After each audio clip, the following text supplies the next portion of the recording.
Okay, I think that I'm live. Um, my guest, Brenden, is not here yet, but since I'm scheduled to go live right now, I figured I would because I have some stuff that I kind of wanted to, I guess, just reflect on camera, but then also share some exciting news with you guys. So I guess first, let me start off with, I guess, a reflection. So, I just did a debate.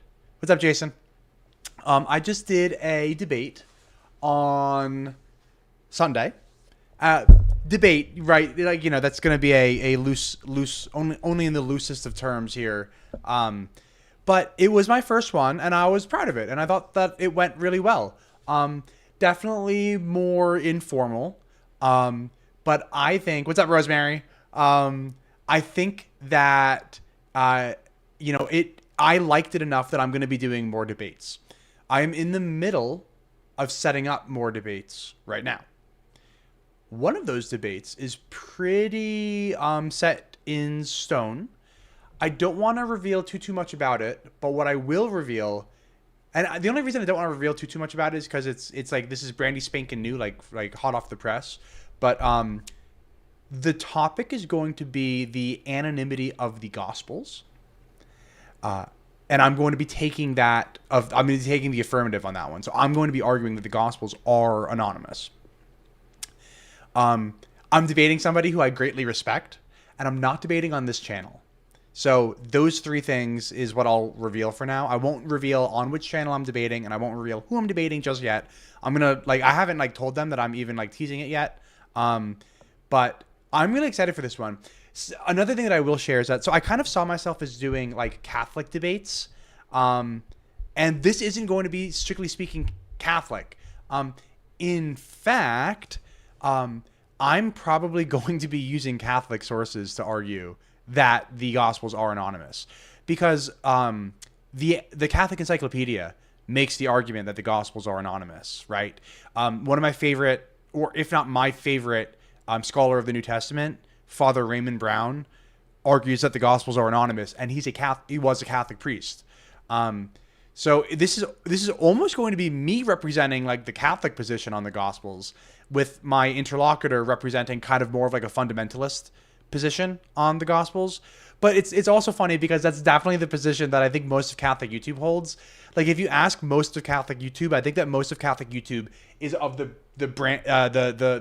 Dr. Petrie persuasion, where they think that they're almost fundamentalist in their view on biblical scholarship.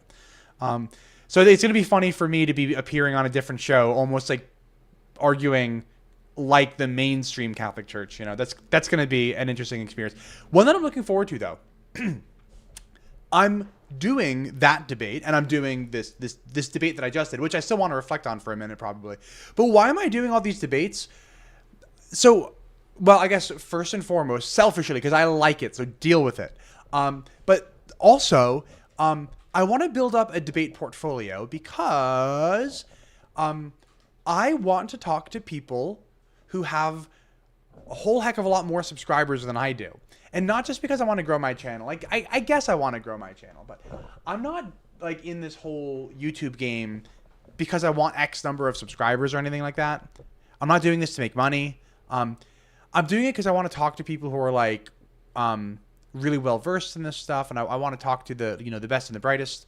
The best and the brightest often attract a really big subscriber count. So think about the Trent Horns, and the Jimmy Akins and all that.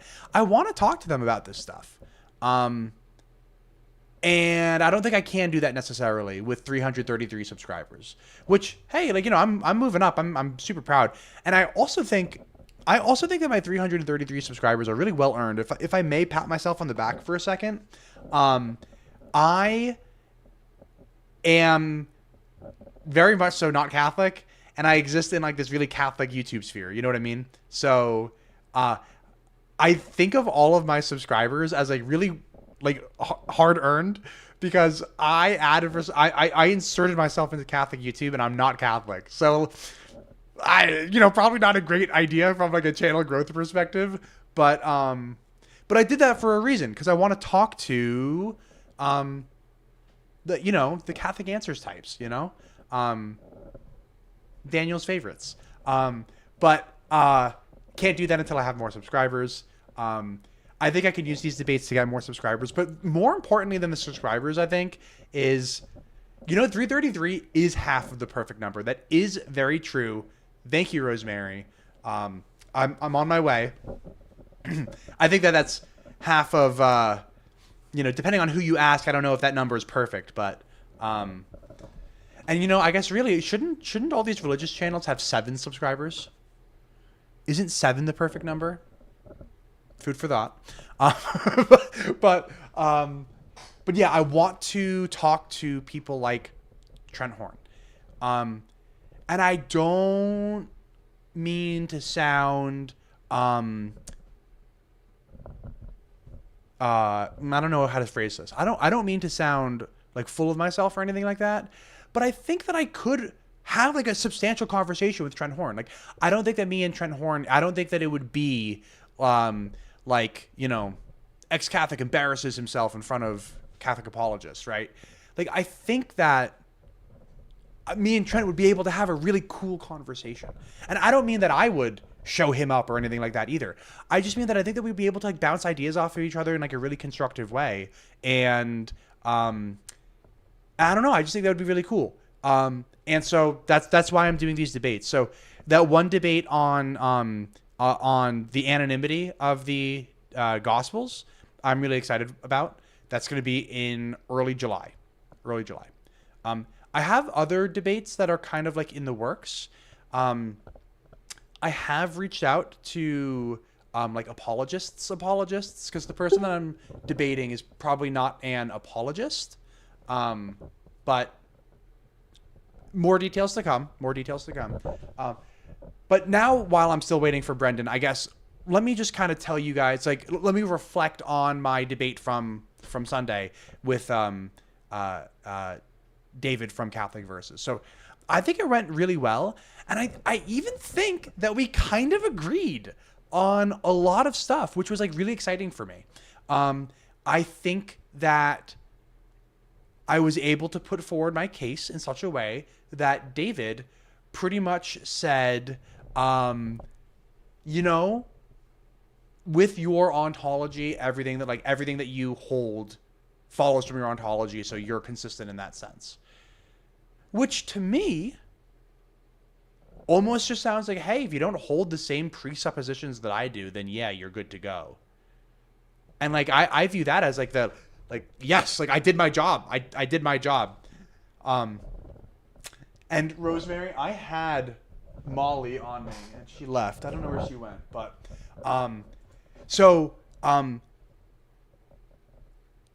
my next debate is not going to be like my first debate, in the sense that this first debate was super informal. I gave an opening statement, David gave an opening statement, and then we just did back and forth. My next debate is not going to be like that, and I'm both happy and sad about that. So why? Happy because I think it's going to give me experience with these like super structured debates. I think that like these super structured debates are always going to happen, and it's just cool that I'm going to have, experience doing that after this next debate. I didn't know you had is that a cat or I see a dog emoji there, Jason. So you'll have to send me a picture. But I'm excited for the structure because it's going to give me good experience. But I'm also not excited for it because I do feel like, I guess 2 reasons. First is just communication doesn't happen as well during a super structured debate. I am excited for this debate. I asked for, and everyone agreed, that we will do 2, we'll each get a cross-examination, and each of us will get 20 minutes. So that's going to be a little bit of a back and forth. I prefer open dialogue to cross-examination, I think. And I'm super inexperienced, so I reserve the right to change my mind on any of this. But I think that I prefer open dialogue to cross-examination because I prefer to let the conversation kind of go where it goes to a degree. I do think that this super structured format is probably going to be helpful if I can imagine two scenarios where it's going to be super helpful. The first being the two debaters just aren't very nice. So like if the two debaters would be like at each other's throats, if there wasn't like this really like, you know, solid structure, fine. Okay, I get that. If somebody's going to walk all over the other person because they're just like really aggressive, okay, cool, fine. I don't ever anticipate being like that myself. Like I get fired up, but I think you could put me on a teleconference with Taylor Marshall and I'd be like, maybe I'd be snarky, but like, I don't think I'd ever be like aggressive. You know what I mean? I'd be I think sarcastic is the worst that you're going to get from me. But then the other one is that, some people kind of get like, flowy where they'll just flow from one conversation topic to the next. And so I think that having a super strict format can also help people stay on topic. I like to think that I can stay on topic, particularly in a debate format where I have notes in front of me and stuff like that. Today, right now, I'm just riffing to the camera right now and talking to you guys. Rosemary, open dialogue is much better. I have encountered street epistemology. If you just mean the channel, I forget the guy's name, but he's the tall bald guy, and he sets up shop somewhere on some Texas college campus. I really like that stuff, and I've actually borrowed that in my personal life. Like when talking to family members, I'll say like, hey, like just on a scale of like 1 to 10, like how certain are you about this stuff? And I find it to be like super useful for kind of fostering an attitude of like, it's not me versus you, it's me and you versus falsehood. But if we're worried about people getting off topic, then yeah, having that structure does help. So I'm excited to have the structure.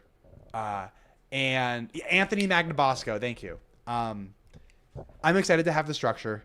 I think it's going to be good for me to get the experience of a debate like that.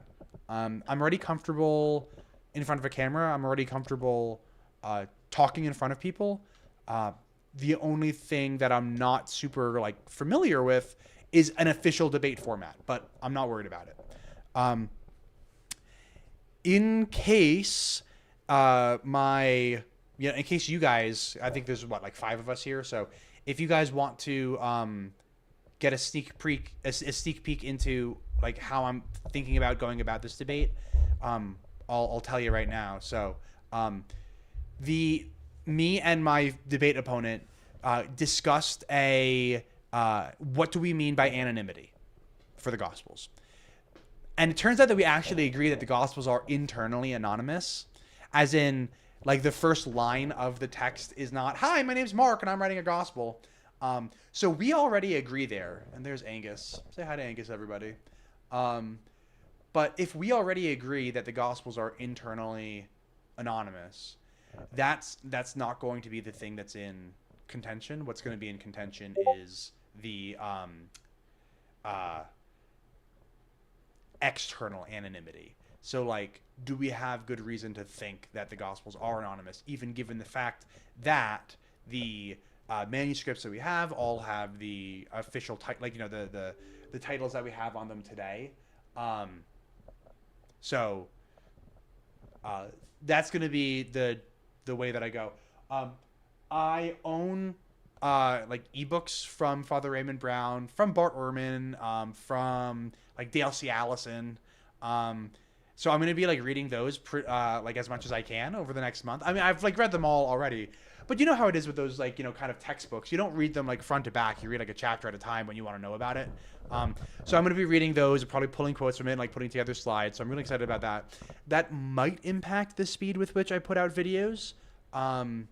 But frankly, work and just life has been getting in the way recently. I've been doing a lot of traveling. This is the summer of weddings for me. I think I'm just, I'm in my late 20s, so like everybody's getting married. So other videos might be a little slower, but even then I have plans for other video ideas. So if any of you guys saw like the 2.5 hour long stream that I did with Adam, who was who is an ex-Catholic, and we just discussed all of his reasons why he's not Catholic anymore. Him and I are going to be putting together a little video together. and the topic is specifically going to be like the sacrifice of Abraham, and why modern Christians might actually be like a little troubled by the sacrifice of Abraham. So I think that's going to be like a good one. And it's going to be, we're going to tie it specifically into Catholicism too, because Catholicism, like there are some pertinent CCC quotes that I think are going to help make for a good video. So I'm excited for that. I don't see Brenden yet, but maybe I can just tell you guys about Brenden while we wait for him to show up. So I met Brenden through David, who I debated last Sunday. Brenden went on David's show shortly before, like the day before our debate. And Brenden, or David became aware of Brenden because David watched a debate between the Kolbe Center for the Study of Creation and Brenden. And I've watched, there's actually two debates. So I've watched them both, and I'll put them in the link to the video down below eventually. Like, after the stream, I'll probably do it. But it's super funny that, so David is pro, like Kolbe Center for the Study of Creation. David himself is a young earth creationist. He admits that he wants to be a geocentrist. He just doesn't see the data. Like, the data doesn't work out. But he said it would be like more convenient for scripture, which I think is kind of funny. And so Brenden debated the Kolbe Center for the Study of Creation in these like really weird debates that I'm looking forward to asking him how like he felt that they went. But they were like super weird debates in the sense that they were like the topics were like kind of crazy, just like did the resurrection happen? And so like the Kolbe Center for the Study of Creation people were just like gish galloping all over the place with like the Shroud of Turin, and they were talking about the biblical texts and extra biblical texts. Yeah, Angus. Sometimes what Angus does is he sees like a piece of dust floating in the air, and he like gets on his hind two legs and like meerkats. He's weird. He's over there now. But yeah. So I'm looking forward to talking to Brenden. I think that we're going to be able to have a pretty good discussion when he gets here. But I'll keep on killing time until he's here. One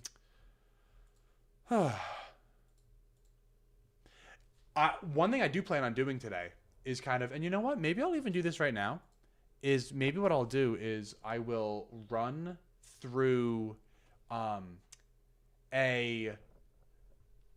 so about a year and a half ago or something like that, I did a write-up about an article from the Kolbe Center for the Study of Creation. I'm going to share that with you and kind of just like do like a little ad hoc presentation here. And then if Brenden joins, I'll kind of finish the presentation and then I'll do the interview with him. How does that sound? That's what we're going to do. Give me a second and I'm going to get the... Okay. This is what we're going to do.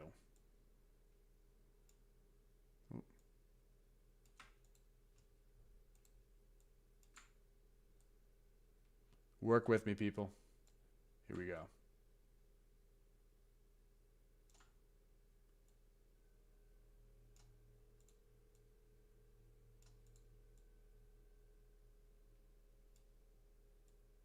Okay. Can you guys read that? Let me know if you guys can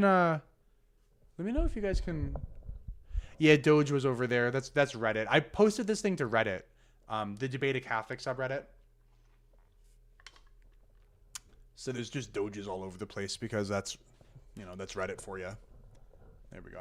I can scooch over here, and then what I can even do is make this a little bit bigger for you guys. What if we do something like that? Cool. That's what we're going to do. Okay. So the Kolbe Center posted a paper. Nope, not that one. Here it is. And let me see if I can...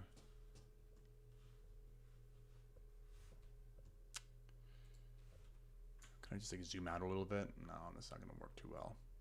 There we go. Okay. So the Kolbe Center posted this article right here, called "Genetic Entropy Recorded in the Bible?" What the heck is genetic entropy, first of all? So the Kolbe Center puts forward this idea, and they put this forward in like a bunch of different papers, that the reason why the texts in the Torah record people living so long is because of something called genetic entropy.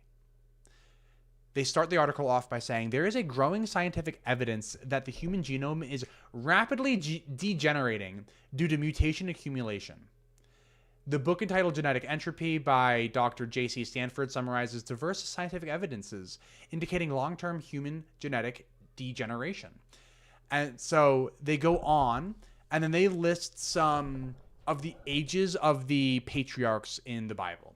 So Adam, Seth, Enos, Canaan, the list goes on. And then they stop around the time of Jesus. So you'll see that they jump from like David, and then they jump a few hundred years in the future, the average Roman. And they're trying to put everything here in like a generation format. So it's like a number of generations after Adam, pretty much. And what they're showing here is that the lifespan in generations from Adam through Noah was pretty flat. But then all of a sudden, after Noah's flood, the average lifespan just drops like a rock. And what they're saying is, take a look at this. We can actually create a decay curve with a really high R-squared value. So if you guys aren't math people, I'm a math person, or at least I used to be. So I do stuff like this all the time. I do stuff like this for fun, where I make like linear regressions to see when I can retire and stuff like that. Like I'll do like a linear regression of my 401k, you know what I mean, to see when I can retire. So getting an R-squared value of 96.05% sounds really impressive. And the whole article here is pretty much saying like, hey, look, there's no way that some like Stone Age Israelites could have just guessed some random numbers if they were just making up ages. So what probably happened was the biblical patriarchs really did live this long, and they were accurately recording their ages at death. And the way that we know that this is happening is because of this 96% R-squared value. That's an amazing R-squared value. There's no way that the R-squared value would be this high if they were just making numbers up. So pretty foolproof, right? Like there's, you know, hey man, they did science, not so fast. I wrote a whole takedown of the Kolbe Center's claim, and I want to present it to you while we wait for Brenden. Hey, Brenden. Hey, sorry about the delay. No worries at all. I've actually been live for like 20 minutes or so. Wonderful. And what I'm doing, and nobody can see you yet, but the audience can hear you, so say hi. But I'm actually in the middle of presenting something that I want to present to you. So I will restart the presentation. But what I'm going to do right now real quick is get you on the screen. Okay, I see that your camera's not on yet, and that's totally fine. But yeah. And let me ask, like, Rosemary, Jason, anybody else who's listening, if you should be able to hear Brenden, so chime in if you don't. Yeah, and let me.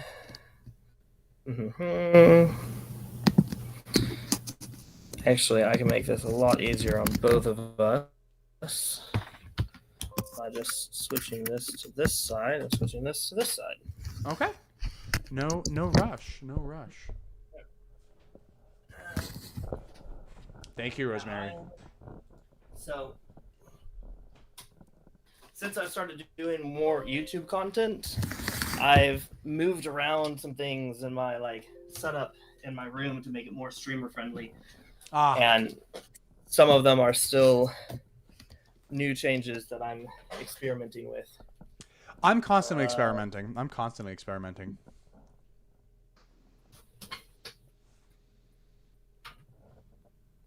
That one's interesting. I don't know why this outlet doesn't work.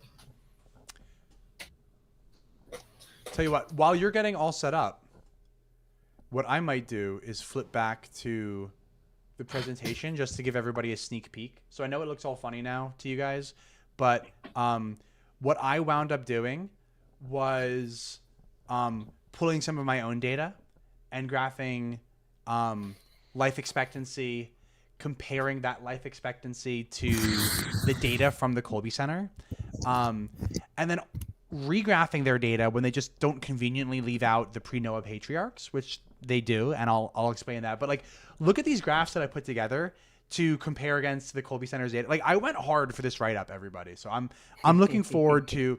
So I was telling the audience that I'm really excited to talk to you because I've been aware of the Kolbe Center for a long time, and I've written pieces where I've like taken a really critical look at the Kolbe Center for the Study of Creation.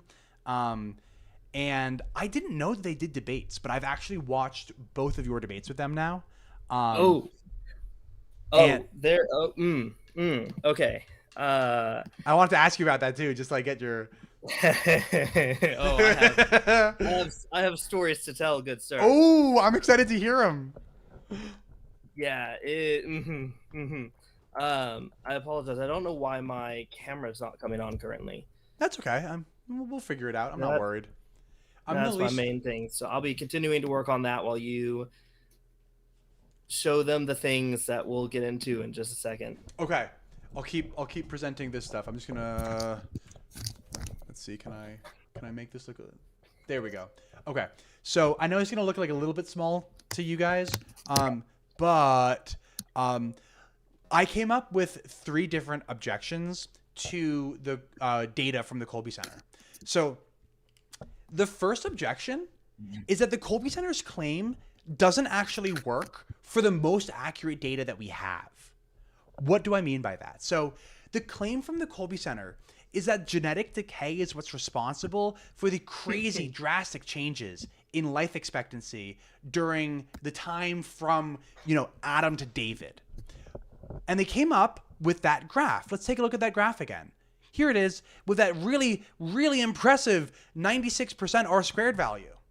Okay, and we're graphing generations from Noah on the x-axis. Well, we can just keep on adding generations. We know how long. So look, 70 generations is roughly what they are saying is the number of generations from Noah to the time of Jesus, like the height of the Roman Empire, kind of. So we can just do some quick back of the envelope math to find out how many generations it's been from the height of the Roman Empire to today. It's roughly 2,000 years, right? So if we just take 2,000 years and then we divide that by the average length of a generation, which really, that's not an exact science, but we can just kind of take it to be around 20 years old. Back in the day, women used to give birth at like 16. Today, most people don't give birth that early. So let's just call it 20. So let's just call it 100 generations. Well, then we can just keep on graphing their data and we can come up with predictions for what life expectancy should be today. Let's do that. And then I want to zoom in on this graph right here. Yeah. See this graph right here? I've labeled it comparing the Kolbe hypothesis versus real world data. And then I just kind of arbitrarily chose the time span of 1770 to 2020. Now, that's not entirely arbitrary. Why did I pick 1770 to 2020? Because our life expectancy data isn't very good, frankly, before 1770. We have guesses, we have like archaeological evidence, but we don't have really good records until the 18th century. So let's compare the actual real-world life expectancy from 1770 to 2020 to the life expectancy that's predicted by the Kolbe Center for the Study of Creation's hypothesis, using that fancy 96% R-squared value. Take a look at that graph. Not even close. Not even close. So the Kolbe Center doesn't even put forward a hypothesis that describes the most accurate data. This reason alone should make us doubt the claims made by this Kolbe source. And it seems like the Kolbe Center for the Study of Creation deliberately left this data out of their paper. I'll also link this paper in the description to this one. But if you can read the whole paper, they never once mention that like this doesn't hold for our best data. They never mention that. They're like, yep, it works for the biblical patriarchs post Noah, and that's it. And they move on. It keeps on getting worse. Their data doesn't even actually hold for the pre-Noah patriarchs. The hypothesis here should be that genetics were most perfect when God created man. So Adam had the most perfect genetics. And then after that, like Seth had worse genes than Adam, and Noah had worse genes than Seth. The Romans had worse genes than Noah, and we have worse genes than the Romans, right? If we're going to take genetic decay seriously, that's what we're going to have to do. Well, the paper just kind of randomly, I'm not going to say randomly because they do actually come up with a decision, but they only apply this data to the Noah and post-Noah patriarchs. They do not include the 10 generations before Noah. Why? The data in the Bible suggests that there was virtually no change in the lifespans until after the flood. The paper just seems to say, well, the flood is what caused genetic decay? What? Why would a flood cause genetic decay? Are you saying that like it's all inbreeding? Like it's just all of the inbreeding of Noah would cause genetic decay? If that was the case, it wouldn't cause their lifespans to shorten up like that. It would cause them to have, like mental like defects and stuff like that. Now let's go ahead and re-add the pre-Noah patriarchs into the equation and regraph the data and see what the R-squared value is. It drops down to 87.8%, which I know that still sounds high, but like look at the actual graph. It's really not that impressive anymore. It kind of just seems like, yeah, there's like a relative downtrend. And sure, like we could get a much higher R-squared value by increasing the polynomial. So like if we just wanted to like kind of come up with some sixth order polynomial equation to graph this data, we could have a fantastic graph. But then like genes wouldn't decay to a sixth degree polynomial. That makes no sense at all. So okay. Well, what happens if we take the pre-Noah patriarchs and then we just apply the 96% R-squared value equation to them? How old should Adam have lived if that data were to hold up? Adam would have lived to be 1600, but Adam only lives to be 900. So this genetic decay data just doesn't really make sense of the claim that this should be happening because like our genes are getting worse over time because God. Like that's just, it just isn't shaking out. And then my third and final objection that I wrote to here is that life expectancy just doesn't work this way. What the Kolbe Center for the Study of Creation did was they took a single person from each generation and they said, like, yeah, that's definitely like the average lifespan for this generation. There is almost no way that they came up with accurate data doing that.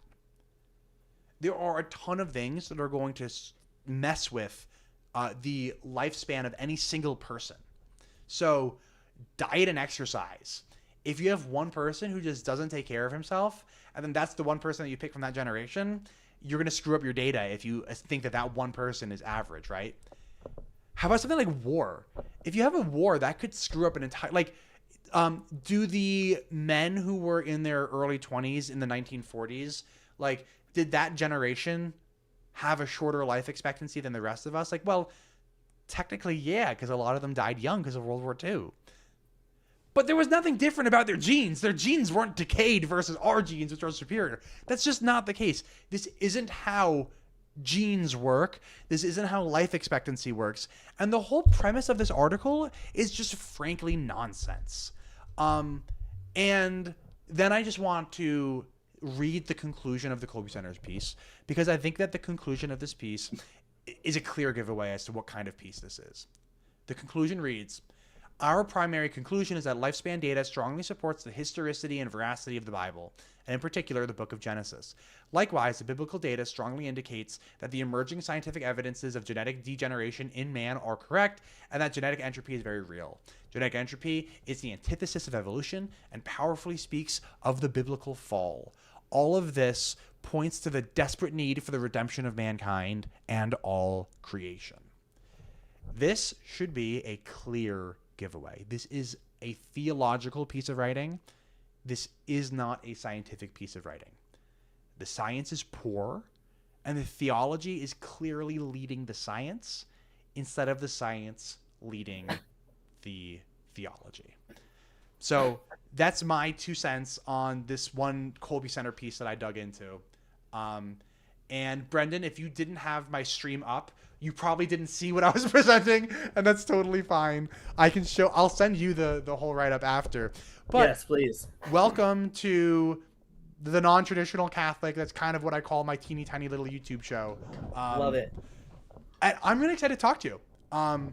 I've been riffing. Oh yeah, no, I didn't know that you were specifically going to talk Kolbe Center stuff, because let me tell you, I have thoughts on Kolbe Center. I've done 4 debates. Oh, I've only seen 2. Yeah, only 2 of them are currently on. Oh, that's why. 2 of them are still. So the moderator is the one who's recording them. Okay. And he does a bit of editing and then uploads them. Okay. I have been intending to take them, edit out kind of the end conversations to be their own separate video, and then upload them on my own channel along with the sources. So the reason I've not done that yet is because the first 2 I didn't have my sources together as well. The 3rd and 4th I really feel I've gotten into form, and so I have all of the sources in the video, and then I also plan on responding to each of them with my own video. Unfortunately, I'm really sad that the 3rd one's not up yet, because the 3rd one is absolutely insane. He is a geocentrist. Yes, I knew it. I don't know if you saw the thumbnail to this, but I put for tackling Catholic geocentrism or something was the thumbnail to this video, and I did that because I know that the Kolbe Center are a whole bunch of geocentrists. Yeah, no, and I do my research on the people I'm going to be speaking to beforehand, right? I try and watch all the stuff I can find within reason. And so I saw that this guy was going to be a geocentrist, but the topic was what is the correct interpretation of Genesis, right? So he's taking the stance. Hugh Owen is taking the stance, right, that, and his friend Robert are taking the stance that the correct interpretation of Genesis is literal. I'm taking the stance that it's not. And going into it, I'm like, okay, so yeah, this guy's a geocentrist, but like, this is biblical interpretation. This is literary. This has nothing to do with this. It won't come up. No. Opening statement spends a good 5 minutes or so talking about how, like, the earth is clearly the center. The sun revolves around it. And he, like, vaguely connects it to interpretation with some, like, comment about, you know, when it says the sun is rising and setting, that we know that this is the correct interpretation because the earth is the center of the universe, and we know that that's the center because that's the correct interpretation. Oh, cat tax. Sorry, I didn't mean to interrupt you. I just wanted to. No, you're good. But yeah, crazy. And then like in this, like this, that the 3rd debate is the craziest of the 4 I've done so far. Right, like there's a point in the debate where, and whenever it comes up, you'll get to watch it. I'm so excited. Also, if you don't have my stream up, I want to let you know that Rosemary in the audience said that she lives for this kind of tea. She is so excited for you to spill this tea. So I just wanted to say that I'm not the only person who's excited here to hear all of these stories. Sorry, didn't mean to interrupt again. Go ahead. Actually, real quick, I'm going to try and get the stream up. Let's see. And if you do, you'll see that I pull up some of the comments. So I'm pulling up Rosemary's comment right like on the screen right now. So if you want to just leave the stream up and mute it, I'll just pull up comments that I think are relevant. Perfect. And Rosemary's really cool. I'm really glad that she's here because Rosemary is really into the whole evolution versus young earth creationism kind of thing. Rosemary turned me on to what's his name, Rosemary? The guy he's in his 70s now, and he did all those debates. Is it Ken Hovind? No. I've known who. Rosemary turned me on to like an actual evolution, a biologist. He debated Behe during the trials in the 90s. Kenneth R. Miller. Thank you, Rosemary. Nice. Okay. So Kenneth R. Miller is, first of all, like a brilliant biologist. He writes textbooks that are used in schools and stuff like that. But he's also so sharp. Like in his debates, he is witty and he is funny and he like he's He's awesome. I'll send you the links that like Rosemary put together. As long as Rosemary's okay with it, she put together a list of really good evolution, young Earth creationism debates that I'll send to you just for fun. Like they're just fun Absolutely. to watch. Please do. But sorry, I've been interrupting you a ton. Sorry. No, you're good. I'm also wondering, my camera looks so much more clear on my computer than it does on YouTube stream. That's what happens. I know. But it's a cheap webcam. I'm not too concerned. But yeah, no, there's also a point in this debate where Hugh Owen asserts that he believes that Hebrew is the original language. Like the first language is Hebrew? Yeah. Because I'm like, okay, hold on. Now we're like, so my background, science is not typically my wheelhouse. I've delved into specific topics to get into the debate of young Earth creationism because I grew up young Earth creationist, right? My wheelhouse is literature, history. I teach ancient history. That's right? so cool. Like I know Latin. You and I are going to have to talk about Latin because I grew up trad Catholic. So I actually used to be able to read Latin fluently. See, I learned Latin as part of Roman history before I became Catholic. Wow. Okay. Yeah, right. So I'm like flabbergasted by this. I'm like, we have hieroglyphics, we have cuneiform. Not only that, we have Proto-Hebrew. We know how Hebrew evolved. We know where it came from. We have this clear link. No. Ancient Hebrew is the original language. What's his stance on the Tower of Babel then? Like, did Hebrew survive the Tower of Babel? Like, Hebrew was didn't even get into that. Okay. Of the things we got into, yeah. It's a crazy debate, and please, after it comes up and you watch it, have me back, and we'll talk about it. First of all, definitely, and then second of all, watching those first two debates and seeing how it's essentially 3 versus 1, I was like, I wish that I was there with you, like just to make the numbers a little bit more even. Like, geez. Yeah. Well, and so the first one was my first actual like formal debate ever, right? Like I've done informal things like that, but it was my first, and I really regret. Like I let that derail to talk about the Shroud way more than I should have. I should have shut that down way faster. I thought the Shroud thing was weird because the debate wasn't about the Shroud. Yeah, Jim Bertrand is like a Shroud expert, and I told them ahead of time. I was like, look, I'm gonna dismiss it because of the carbon dating, and then we're gonna move on to the things that are actually relevant. And then I went to dismiss it, and immediately he switched it to only talk about the Shroud. Like he did not answer my other points and just talk about the Shroud. Mm-hmm. And I've done a lot better in the debates after that in shutting down those kinds of tangents and getting us back on track. Did not do well with that one. And I do regret that. But yeah, he's very much a Shroud guy. I could tell. I could tell. Yeah, so and so to give context, right? This whole thing came about. How did it come about? I'm like so curious to hear this. Very brief overview of me, because it's going to be relevant to this, right? I grew up Protestant, young Earth creationist, fundamentalist. I'm in Texas, right? That's part and parcel. And I, first year of college, had some issues with my church, ended up leaving the church I was going to, and I left Protestantism, right? Like the more I dove into Protestantism, the more I was like, this is not what Christianity was supposed to be. Never questioned the basis of Christianity. I questioned, is Protestantism the best version of it? Really acted, I wasn't Christian then for a couple of years.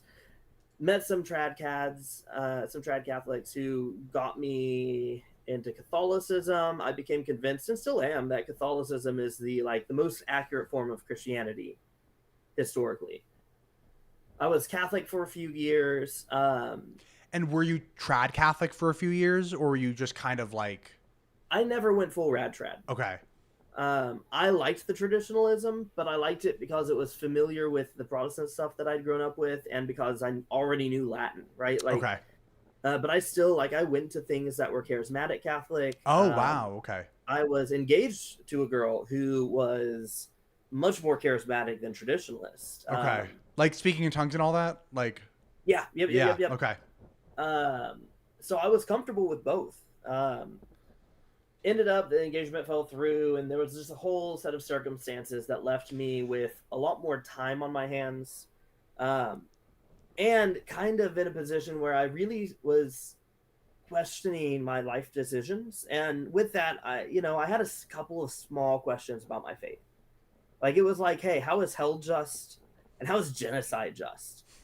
And I got an answer I was satisfied with for hell, but the genocide question, just how when you like tug at strings on sweaters, they unravel, right? Yep. Because it's genocide, and then it's genocide twice, and then it's genocide and slavery, and then it's genocide, slavery, and the like capture and rape of young virginal women.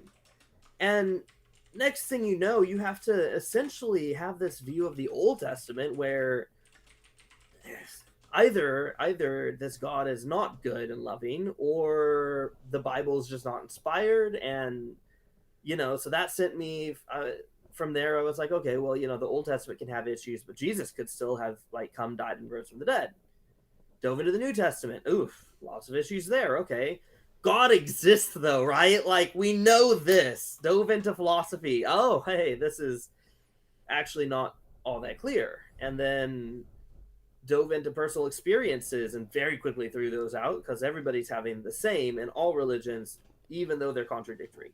And oh, by the way, that none of them can be confirmed with science, and we know how to replicate them with science. So it just all fell apart. So while I was still very much kind of in the like late stages of questioning all this, but still questioning, my local traditional Latin Mass parish, Mater Dei, had a series of lectures on Thursday nights. It was a like beer and lecture kind of thing. We met at a local bar, grabbed beers, and then gathered in their side room, and they had guest lecturers. And the whole series was on atheism.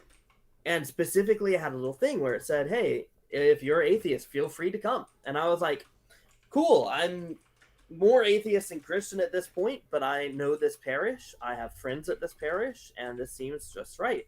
The very first lesson the very first talk was young Earth creationism. And I'd been watching a lot of Gutsick Gibbon. I'd been watching a lot of Forrest Valkai, right? Kind of the two classic gateway drugs. And I was like, I'm ready for this. And so I'm there drinking my beer, and the guy who's presenting is representing the Kolbe Center. And really? Wow. Yes, not Hugh Owen, but he's representing the Kolbe Center. And so wait, this was some like just chapel in Texas, like a parish? Yeah. That's weird, because I have to admit, like, even growing up trad, I think like I didn't so I attended Kolbe Immaculata Preparatory School. We're not affiliated with the Kolbe Center for the Study of Creation, but we did use the Abeka brand of textbook, which is like young Earth creationism in the science books and stuff like that. I used it growing up. Oh yeah, there you go. Yeah, so K through 12. Yeah, I used them K through 8. I went to a public high school.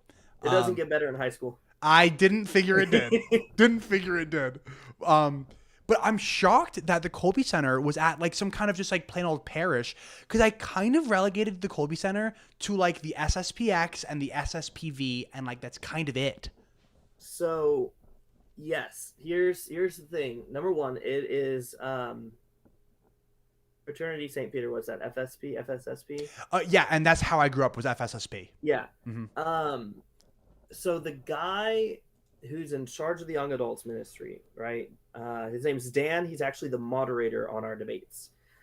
He is very much been questioning for a while, and part of why he did the moderator for your debates is he struck me as being very friendly to the Kolbe Center. That's because of behind the scenes stuff.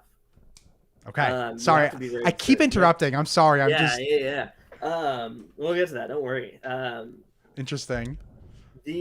So I asked questions in the Q&A part about, hey, how do you deal with the heat problem, man?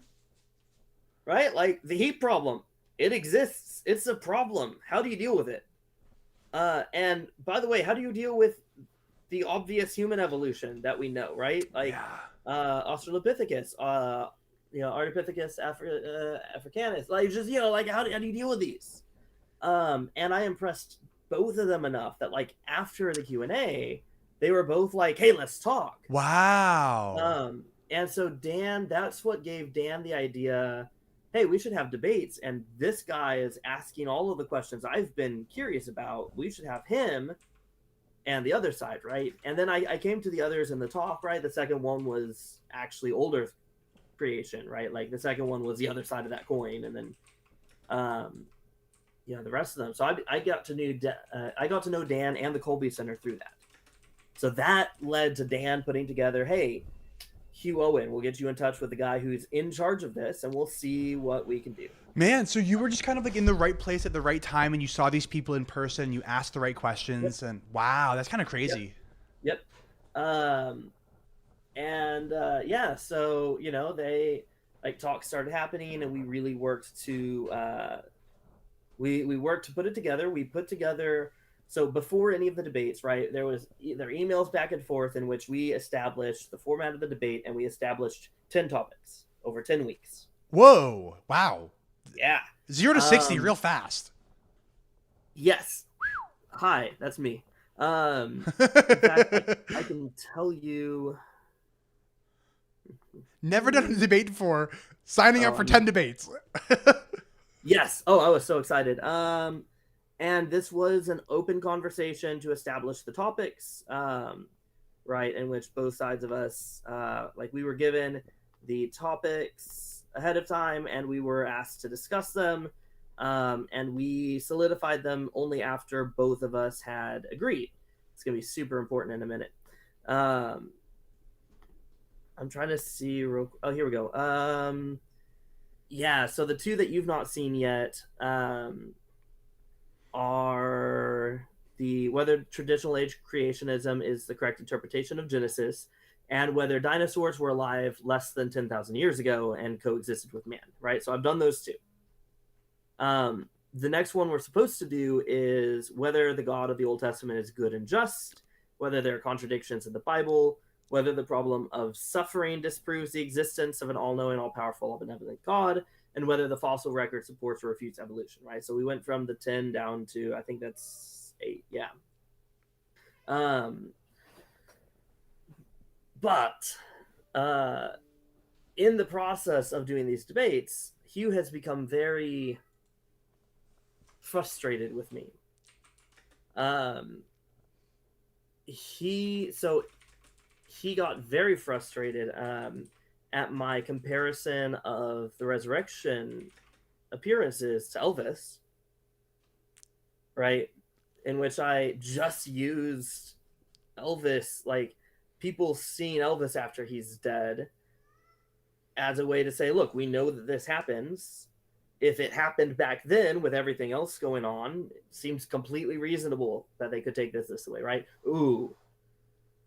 His criticism of that was scathing. He said something along the lines of like any Catholic with even an ounce of piety would be upset with this. Yeah.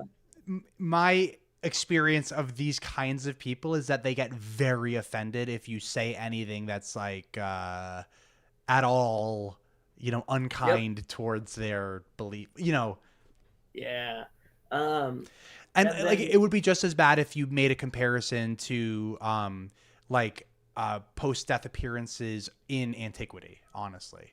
Right. Like he would be just as upset if you compared Jesus to somebody like Apollonius of Tyana or whatever. In fact, in the third debate, I point out that the Pentateuch is polytheistic. Right? Yeah. It is. I mean, Deuteronomy 32, 7 through 9, we know from both the Septuagint and now the Dead Sea Scrolls, specifically, we know it says that El Elyon divvied up, partitioned off the nation, the world according to the number of the sons of God, right? According to the number of the gods, and Yahweh is one of them, and gets Israel as his portion. Very clearly polytheistic, right? Oh, they got so upset. Yeah. So upset. I mean, just the whole story in Exodus too, when the priests of Egypt are able to turn their staffs into snakes as well. Like it's not like the other gods didn't have power. It's just that Yahweh was more powerful than them. Also, the first commandment, you shall not have other gods before me. Like Yep. that wouldn't really need to be like, Or it could have just been like, don't worship other gods, but that wasn't yep. exactly it. It was like very much so like, hey, we know that like we live in an environment where there's a ton of different gods, but I'm the best, so you got to worship me. Yeah, you also have the Nephilim in Genesis chapter 6. You have the divine council in Job. There's a whole psalm that was rewritten, like a part of it's rewritten to cut out a polytheistic reference, right? So, but anyways, and then in the third debate, so I don't know if you noticed this at the end of the first debate. At the very end, Hugh Owen did this thing where he kind of turns to the audience, right, as his like closing remarks, turns to the audience, and then proceeds to kind of mischaracterize everything that happened in the debate.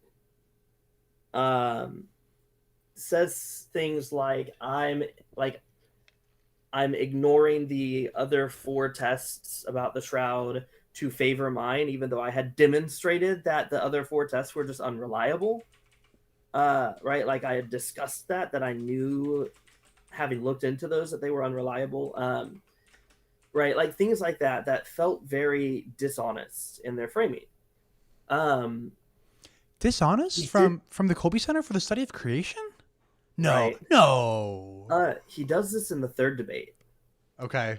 There's a moment in the third debate where I am talking about how the Latin Vulgate is not the best translation of the Bible. Right? Like, yeah. How dare you suggest that, though? Because of the council of, which council was it that put forward the Latin Vulgate? yeah. So there is a dogma of the Catholic Church that says something to the effect of, like the texts of the Bible, especially as in the texts of the Latin Vulgate, are exactly what God wanted us to have. Like, right. So Catholics in particular love the Vulgate. Yes. And then the Douay Rheims, because the Douay Rheims is directly from the Vulgate to English. Yeah, and you know, I like in my like discussing that, like mention, look, scholars know that's not true, right? Like the scholarship on this. Hugh Owen does a whole like turn to the camera. All right, I'm talking to the open-minded audience now. How could Brenden possibly know that that's not the best translation? Wouldn't you think that Jerome would work with the best manuscripts that he had? And given how close he was to the time, he must have had better manuscripts. Brenden couldn't possibly know more than Jerome on this. To which I like interrupted him and I went, yeah, that was incredibly dishonest, right? I don't know more than Jerome. I'm not saying that I do. I'm not saying that I know these things. I'm saying scholarship supports this. I'm saying that people who have spent their lives studying this know this. Right? Like, I'm not I know it looks like I'm pointing to nothing to you, but I'm pointing to Daniel saying trad Catholics love the Vulgate. Yeah. Very, very astute point. Very astute point. Sorry. But yeah. And oh my goodness, that there was an email after that about, hey, you called me dishonest. Prove yourself, essentially. And his argument was, because I don't have the insight of Padre Pio into people's intentions, I can't possibly know that he was intentionally being dishonest. Therefore, I should apologize. To which my response was, if one of my students submits an academic paper that contains plagiarism, I don't care if it was intentional or if they just forgot to add the citation. Like, in an academic setting, dishonesty is dishonesty. right? Intention's not important. So in the fourth debate, we started with me going, yeah, I apologize if I apologize if what people took away from that was that I was saying he was intentionally being dishonest, because academic dishonesty doesn't care about intentions, Huh. essentially. Man. And then was the rest of the debate kind of like contentious after that? He more or less stayed out of that, but behind the scene, or stayed out of like the debate for the fourth one. The fourth one was actually really great. It was with Adamar, I believe, and he was a great guy. I enjoyed it a lot. But after that, behind the scenes, so Hugh Owen stopped talking to me through the emails, right? Like, the communication about the debate stopped with me. It's now just him and the moderator. He informs the moderator, I want these 4 questions answered, and I want this to replace the upcoming debate. To which the moderator comes to me, and I go, absolutely not. I don't, because the 4 questions are like, it's, can life come from non-life? Can code come from chemicals? Can mutations produce new functional information? And can how dare I say that genetic entropy is invalid? And he goes, I want this to replace these. And I'm like, no, I don't care about any of the 4 of those. I'm not informed enough to talk about those. Those are not my areas of expertise. And our next debate's on, like, is God of the Old Testament just? A subject I'm very passionate about. No, I'm not replacing my favorite subject with 4 things I don't care about. So Hugh's response was, okay, then we don't proceed. So are you done at this point? So we came to a compromise. I will make a video addressing all 4 of these topics. He will have my answer in video form, and he can do what he wants with that, and we'll proceed with the debate as planned. His response was, release 4 short videos of this length for each subject, and then in a month we can pick up the debates after we've settled these. And I went, no, you get a video. I will keep it to around an hour. I will cover the topics in the time frame I want to cover them in, and then we're not talking about them again. So, okay, so I made the video. It's actually on my channel. Oh, I don't think I've seen it. Let me... And Mac is saying that you should have just said, fine. Just said, nobody knows. And then say, what do you guys know about it? Which I think is a totally fair point. And I will say that evidently, Christians will admit to some extent that life comes from non-life, in the sense that God made Adam from the dirt. So... like, God didn't use nothing. Like it's not like Adam isn't a piece of God. Adam is a piece of the dirt that turned into life. So evidently, life can come from non-life, even if you're a Christian. Right. Yeah, no, I made the video. I spend the first 20 minutes, because one of the things you mentioned was, if I don't have those things, then I have nothing. So I spend the first 20 minutes going into things like, here's what atheism is, right? Because atheism is only a position on whether or not God exists. The origin of life doesn't matter, right? Code from non-code, mutations, none of that matters to atheism. Not only that, but, like, you can be Christian and believe all those things too, right? Yeah. So, like, I spend like 20 minutes on that. And then I spend the rest of the time essentially going through and going, hey, here's what scholarship says on it. Here's a list of articles of scholarly resources you can go and read. I don't care about these topics. If you care, go research them. I agree with the scientists.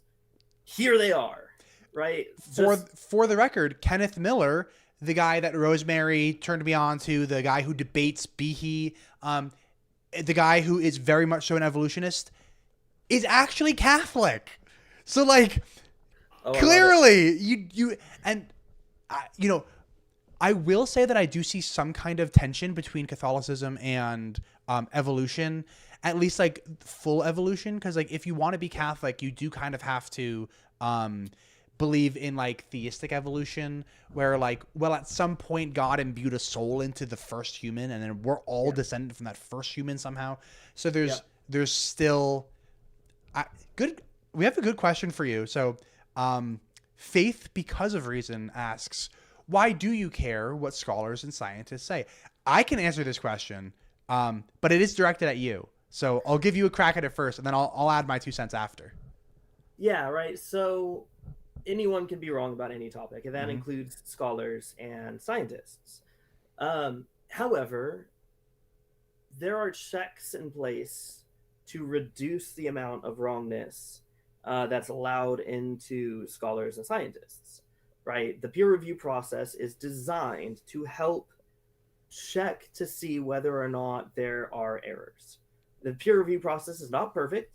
There are ways around it, as we just saw from the Mount Elba curse tablets, right? Oh yeah. But those were peer reviewed in like a metallurgy. Yes, right. So that's why peer reviewed, but it's not peer reviewed under the subject, right? Yeah.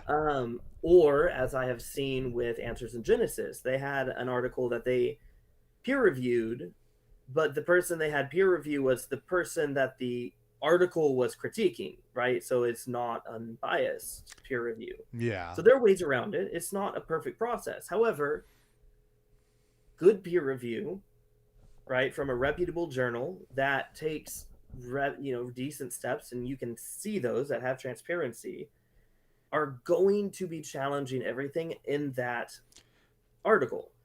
So what you're going to get is, rather than just a person getting to say whatever they want for whatever reason, they are having to go through some checks and balances. That automatically is going to mean that is going to be more valuable than just the random opinions of a random person, because more than one person are having to engage with it. Okay. And the follow-up question here is, okay, so we've pushed it back to the checks and balances. Why are we putting stock in these checks and balances? I still have an answer, but I'll let you take a crack at it first. Sure. So the checks and balances are important because you don't get published if they find that your system is full of errors. And the scientific, historical, scholarly community is incredibly cutthroat and competitive, right? Like, people get Nobel Prizes off of things like debunking major theories and proving major ideas wrong. Massively competitive. And then when you add to that the fact that we are then also dealing with people who are themselves experts in their field, engaging with other experts in their field, right? So, like, sure, I don't know biblical Hebrew. I can write a book using Blue Letter Bible and sound really convincing, making some argument about biblical Hebrew. I wouldn't be able to get that through the peer review process of people who are experts in that field, because they'll just look at it and go, look, you don't know what you're talking about, right? So anyone off the street can write a book, can post to Twitter. I mean, even a scientist, an expert, can post what they want on Twitter. They can write and publish a book over anything that they want, right? But getting it peer reviewed is going to then face a level of scrutiny that is much more intense. And only after they've passed through that scrutiny can they get it published. Yep. Let me kind of offer my 2 cents and then add another question on top, this time from Thaleen. You might be new here. What's up, Thaleen? But here's my 2 cents. I think that articles that are peer reviewed have a higher chance of being correct than articles that are not peer reviewed. So why should I put stock in things that are peer reviewed and published in journal articles? Because I think that they are more often correct than they're not, particularly when compared to a non-expert. So if I'm a non-expert, I think that the chances of the expert being right are considerably higher than my chances of being correct. That being said, I think Faith Because of Reason, and to some extent, I think Thaleen here as well, might be trying to argue that the appeal to authority is an informal kind of fallacy. And that is true. An appeal to authority is an informal kind of fallacy. What matters is not the opinions of the experts. What actually matters is why the experts think what they think. However, if all of the experts seem to agree, that should give you pause and really consider what the experts are saying. I actually closed my opening statement like this in my debate with David on Catholic Verses. I said that I think that nominalism is a philosophical position that is entirely incompatible with Catholicism, and more philosophers are nominalists than they are realists, which is like the opposite view of nominalism. And I said, that doesn't mean that the philosophers who are nominalists are right and that the ones who are realists are wrong, but it should give somebody who's not an expert pause and really consider the arguments before you just go, oh, well, this is definitely right, or this one's definitely right. No. Don't do that. Really consider the arguments. Really look at the evidence, and then, make up your mind after you've considered the arguments and the evidence. Now, I do think that there's an argument to be made when the consensus is overwhelming that, and if I'm just not particularly interested in the topic, then I'm not going to look into it too much. My areas of interest are Catholicism and philosophy of religion, history of religion, stuff like that. I don't care too much about cell phones. And so I just kind of trust that my cell phone works. And if somebody wanted to debate me about cell phones, I might just be like, look, man, they kind of work. I'll find some kind of patent and show you the patent. I'll be like, this patent was peer reviewed to pass through the legal system. It kind of just works. And if you really wanted to push me, I'd be like, look, man, leave me alone. I don't know. You know what I mean? But I think that peer review is important because I think that peer reviewed papers are more correct than non-peer reviewed papers. But I will give Faith Because of Reason and Thaleen if I'm going to kind of read into what they're saying, is I think that they're pointing out that the appeal to authority is a type of informal fallacy, to which I'll agree. And I'm sure you probably agree too, Brenden. Although appeal to proper authority isn't actually a fallacy. It would be appeal to an illegitimate authority, or appeal to the authority for the sake of the authority, not for the sake of the thing that they bring forth. And kind of to answer Faith Beyond Reason, kind of more directly too, right? This is something I've thought a lot about, because this comes up all the time. I have friends who are fundamentalists, who are evangelical fundamentalists, who absolutely just don't like scholarship if it doesn't agree with their position, right? So I've had to face this question a few times. And I think the best answer to this is just getting at the heart of the matter, right?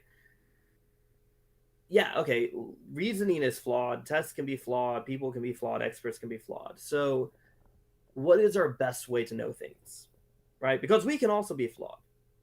Our interpretation of the Bible can be flawed, right? Our understanding of it, the interpreters who interpreted it could be flawed, and if they were flawed, then even our reading it is flawed. For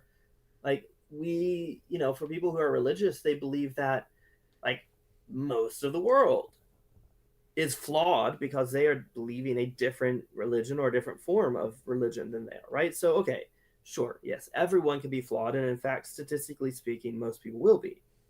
So then we have to ask the question, well, how would we know whether or not we were being flawed, right? If there's the chance that if I say that I see a wall right there, that it's not there. I'm hallucinating. That happens, right?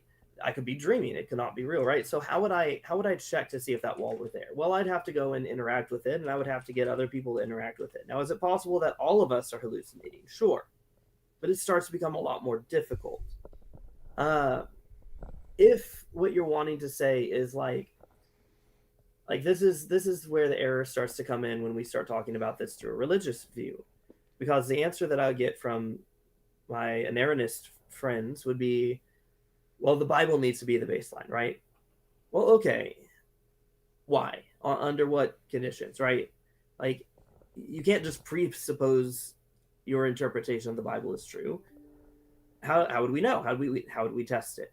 Right? So if the Bible makes claims about Jericho and says it has big walls, it's a big city, they march around it and the walls collapse, and we go find Jericho and we find that time period and we find, no, it's actually really tiny village during that time, right? The Bible makes claims about the Exodus, and we go and we look at the archaeology and it just doesn't exist, even though we have a lot of information from that period. Then we can start going, okay, what's more likely here? Is it more likely that my interpretation of a book of literature of which I'm not the expert in the language or the culture that has been translated, right, is just incorrect? Or is it more likely that all of these verified tests that have been used on things that we do know to demonstrate these things that we don't know, and all of these people who have spent significant amounts of time learning these are actually the wrong ones? And I think it's the height of arrogance to say, no, I know that you've spent your whole life learning this. I know you know 8 different biblical languages fluently. I know that you have read the source text and you've personally handled every biblical manuscript used in translation. But when I read that Genesis says this, I know it means this. No, you don't. You don't. And so, yes, it's possible. But let's talk about probable instead of possible, because possible becomes a shield we hide behind to excuse whatever crazy thing we want to believe. 100%. And that's why I was kind of so when Faith Because of Reason and Thaleen were making their comments, I'm going to call them, and you two might not like that I use this term, but I do mean it as a compliment.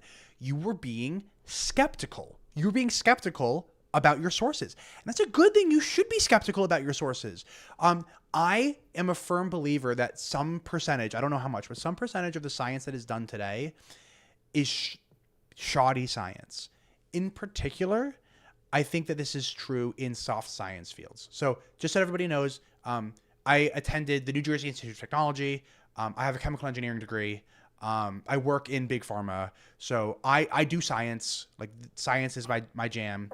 And I think that the hard sciences, I think that the literature that is being published is top-notch, excellent. I have no doubt that it's fantastic. But because I understand how I am published. My name is on 1 patent. I do have like 2 papers that are published. Now, when I said that they're published, I mean that I worked in the lab that published them. So, don't, but anyway, I understand the process. And I think that there is some bad science that gets done today. Particularly, I think that there is science. So I work in pharma and I look at medicine. And sometimes I think that studies are approved, not so much by FDA. I think that FDA is excellent, but other non-FDA governing agencies are sometimes kind of lax with their approval of drugs. So I think that sometimes the phase 1 studies that are done on drugs could be better. That's just one example. Soft sciences, I think that some psychology type stuff is actually kind of poor. And I think that we could do better at that. So I think it's Faith and Thaleen, when I say skeptical, I mean it in a good way. And that same skepticism should, let's say, I'm going to call that a virtue, the virtue of skepticism.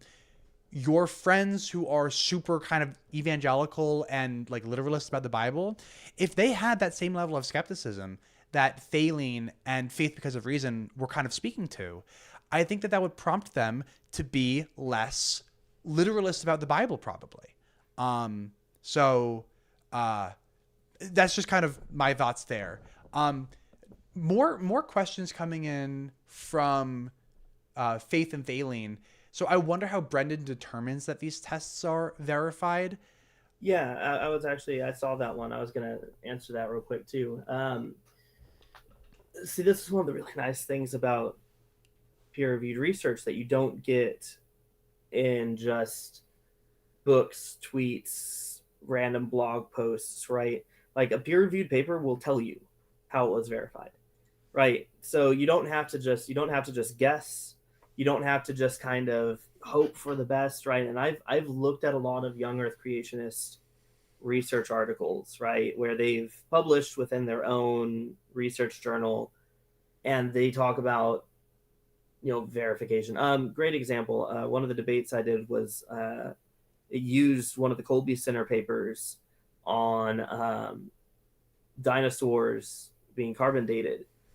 If you go and you look at the results for every one of the dinosaur bones, only 3 of them mention collagen, and all of the ones that mention collagen are significantly below acceptable levels to prove that there's actually collagen. So if they're trying to make the assertion that, well, there's collagen protein, and then none of the labs say that there's collagen, well, you can go and you can look and see, hey, this isn't verified, right? They're saying one thing, that's not what the test says. So a good peer-reviewed paper is going to contain, like, what were the controls, right? How did we do the experimentation? How did we get our results? And will it contain who were the peer reviewers? So I wonder if Faith's question here is kind of less about what you're speaking to and more akin to like almost like a solipsism about science, where it's like, well, if you didn't run the test yourself, how do you know that they're verified? Like, how do you know that the person who's running the test isn't lying and that the person who peer reviewed it isn't lying and all this? Absolutely. Which is completely valid because it's happened. So then you start looking and seeing, are there, like, I mean, great example, Mary Schweitzer. Like, some of the major criticisms on her work in the beginning was, hey, how come you're the only one who's been able to do this? How come nobody else has been able to replicate this? You're the only one who's managed to figure this out, right? And that criticism continued until another lab and then another lab were able to replicate it, right? Yeah, absolutely. That's the correct question to be asking, right? Like, that's the sort of thing you ask is, could this person have just made this up? And then you go and look and see, did anyone try and replicate this? Is there any literature on this saying that this is ridiculous, right? And something that I will add too is that, like, let's say that Faith, because of reason, wanted to almost go like full solipsism on you and be like, well, how do you know that they're not lying and they're not lying? And what if everyone's lying to you and you are living, what's that movie where like the guy's living on a movie set, but he doesn't know it, but everybody else knows it? You know what I'm talking about? How do you know that that's not the case for you? My response to that question is, I don't know that with any kind of certainty. I strongly believe it, but I don't know it. That's the exact same response that I take to the actual question of heart solipsism. Sometimes people try to hit me with the like, how do you know you're not a brain in a vat? And I say like, well, I don't, but do you agree that we're not? And they'll normally, Truman Show. Thank you, Thaleen. Yeah. Oh, there you go. Truman Show. But my response to the heart solipsism question is like, so I don't know. I don't know that I'm not a brain in a vat. I don't think I am though.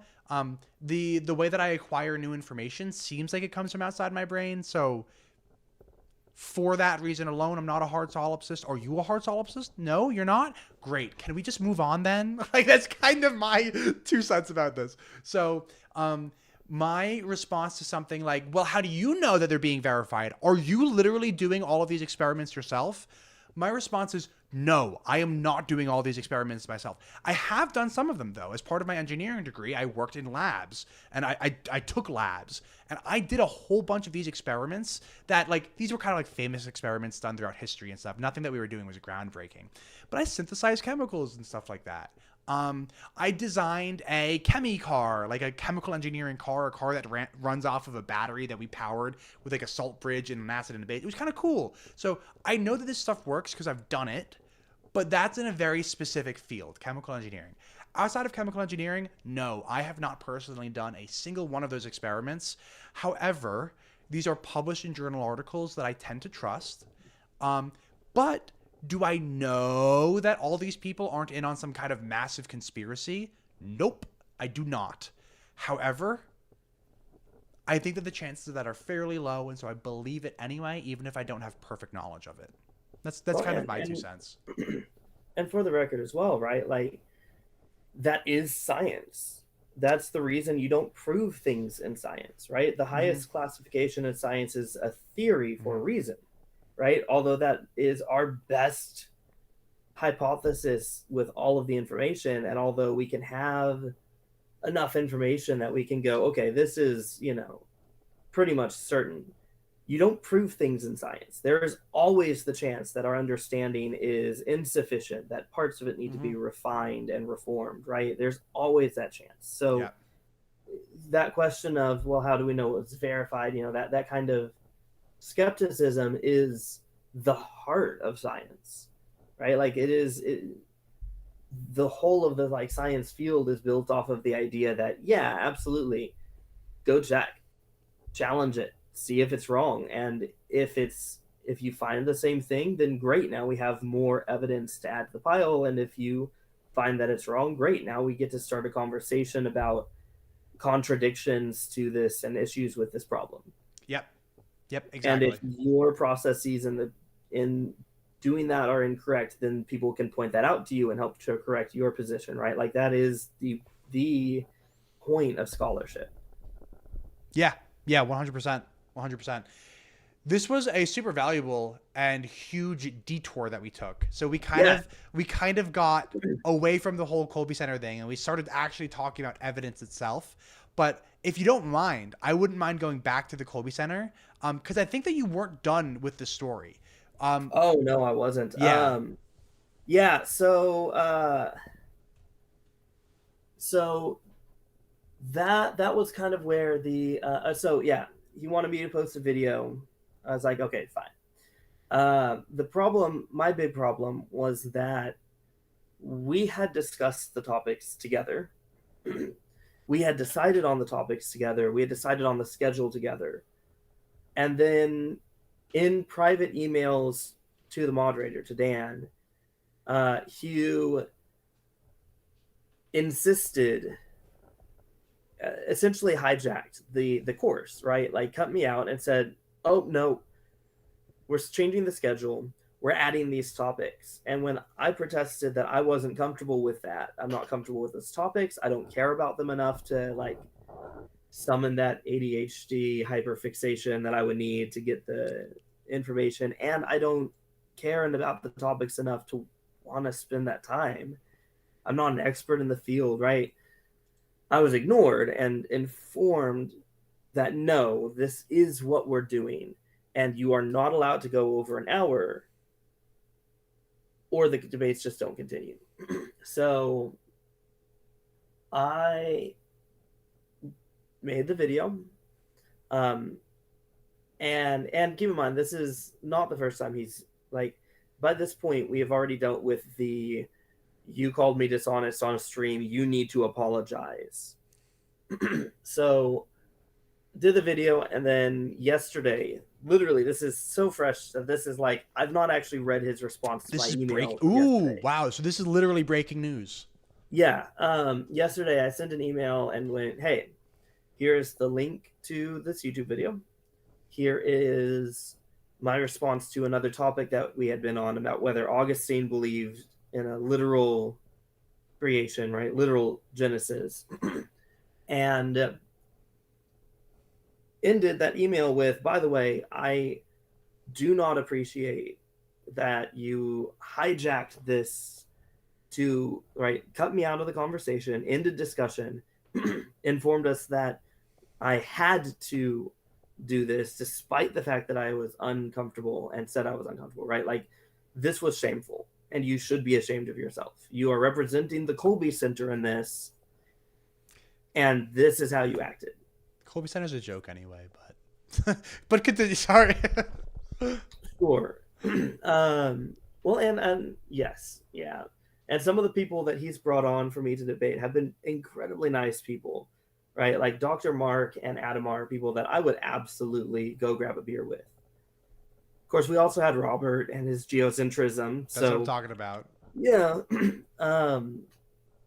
But yes, and from what I was told, because I almost immediately got a phone call from Dan. Like as soon as he responded, Dan gave me a phone call. And apparently he's incredibly upset that I would disparage his character like this, and how dare I. And so whether or not we have any more debates with the Kolbe Center is going to very likely depend on how I respond to his email, and I just haven't cared to even read it yet. So we'll see if there is a debate on justice in the Old Testament with the Kolbe Center.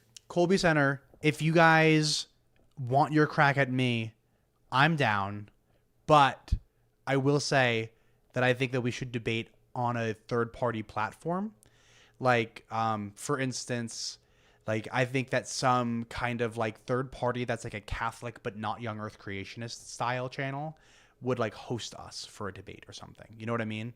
I think that would be the best way to go about it. Like a neutral space where nobody has home field advantage. That's my 2 cents. Sorry, didn't mean to interrupt.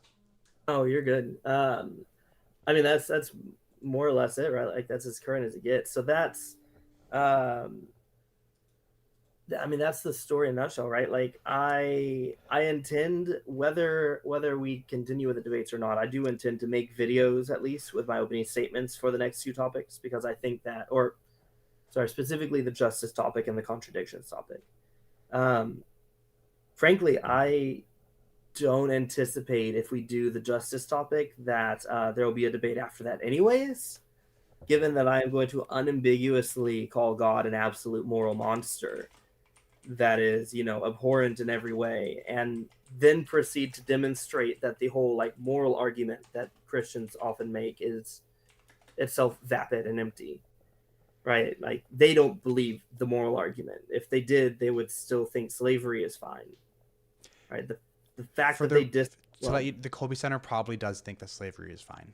Just to let oh, you know. and if they want to admit that live on, on a public debate, I will more than happily just watch them like burn and disintegrate over the fact that it's not, slavery's just not okay, right? Like, Um, I sure. actually have a video on my channel, and to the Catholics in the audience, you guys might want to chime in here, but my 2 cents is that Catholics kind of have to be okay with the statement slavery per se is not immoral. Now, what do I mean by slavery per se? What I mean is that it is not wrong for one person to own another person as I know, Daniel, I know that you're not in on this point. Um, but that's because, Daniel, I think that um, you are not representative of the kind of Catholic that I interact with. Um, and the fact that you have nuance in your interpretation of infallibility gives you a lot more flexibility than a lot of other people. Um, but here's the argument for why Catholics kind of have to be okay with slavery per se. In 1880, something like that, I have a whole video on this, but in 1880 something, the Dicastery for the Doctrine of the Faith, which of course wasn't called the Dicastery for the Doctrine of the Faith back then, it wasn't even called the Congregation for the Doctrine of the Faith, it was whatever was known as before then. They put out a document that said, hey, look, slavery per se isn't wrong. Yes, it's wrong to beat your slaves. Yes, it's wrong to like enslave the children of your slaves. But slavery per se, like just the act of owning another person as property, is not wrong.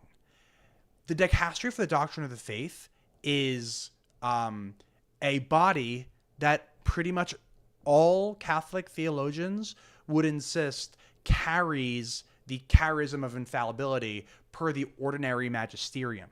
The ordinary magisterium, of course, being like the body of like global bishops, because the Dicastery for the Doctrine of the Faith is exactly that. It is a body of cardinals from around, I think they're all cardinals from around the world.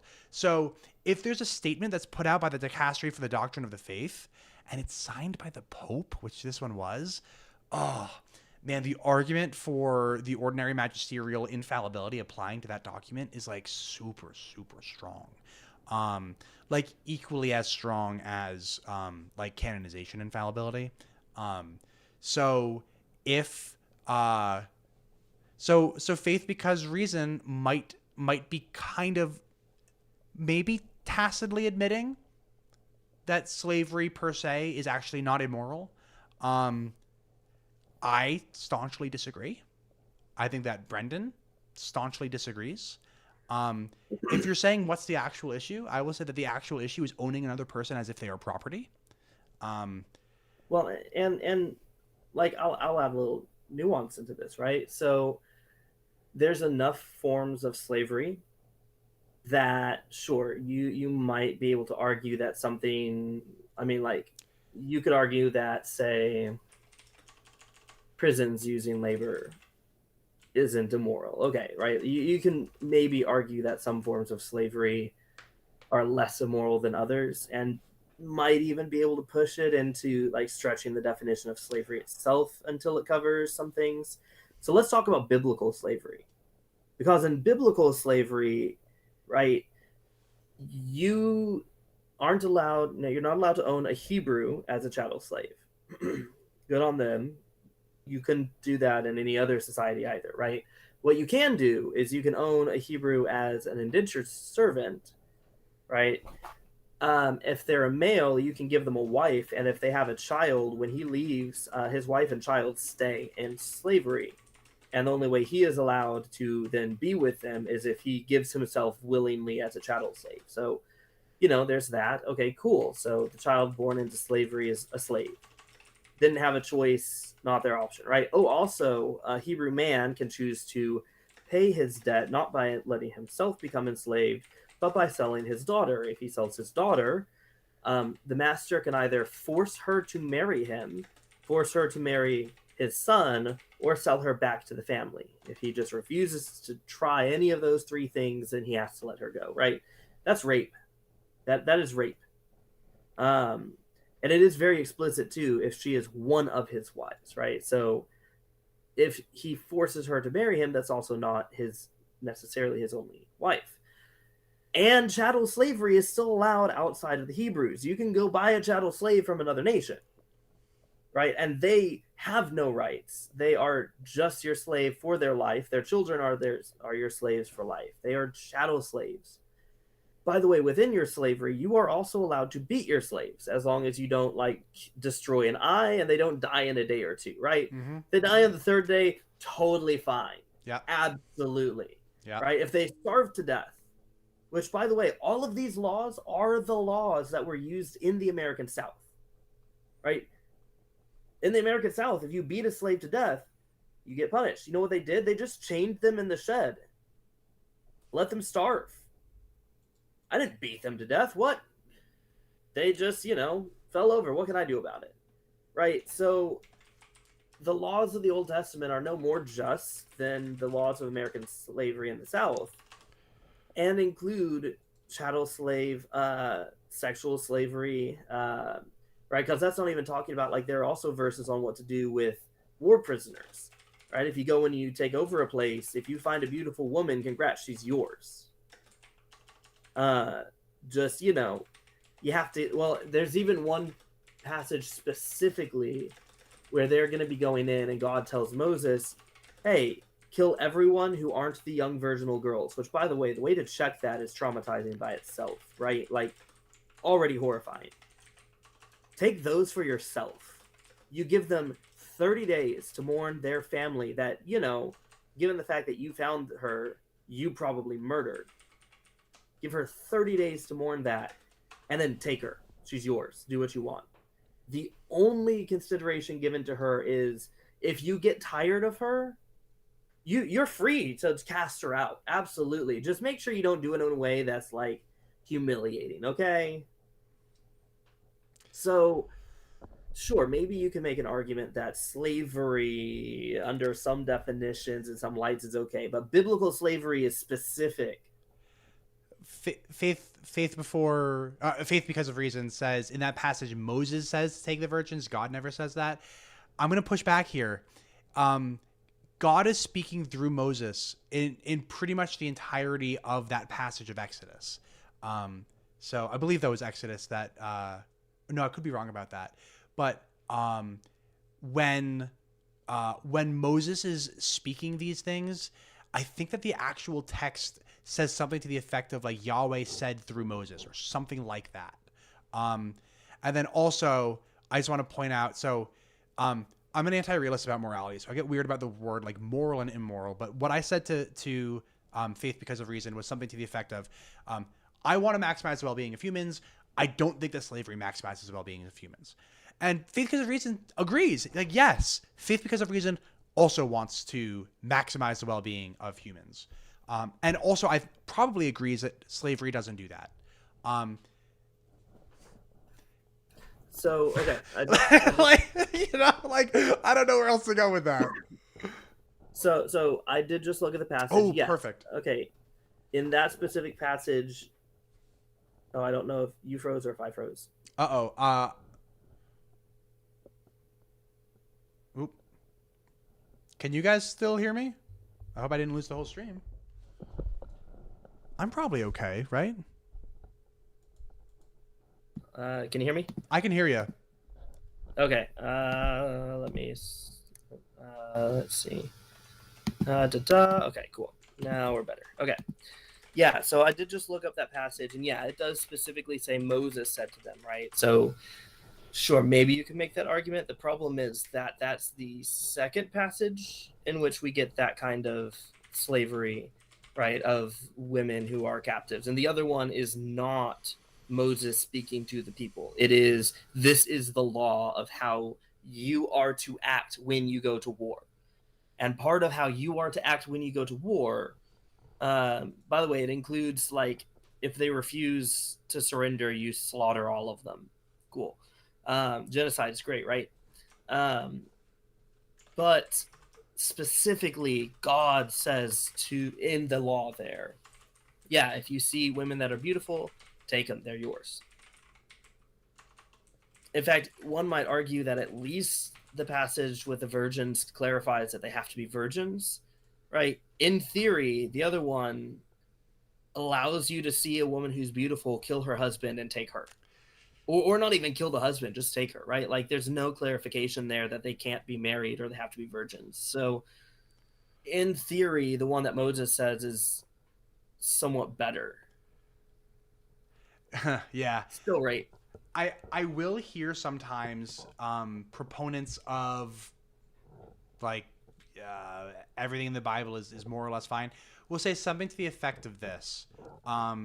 The morality of the Old Testament is indeed barbaric, but it was a stepping stone that God used to...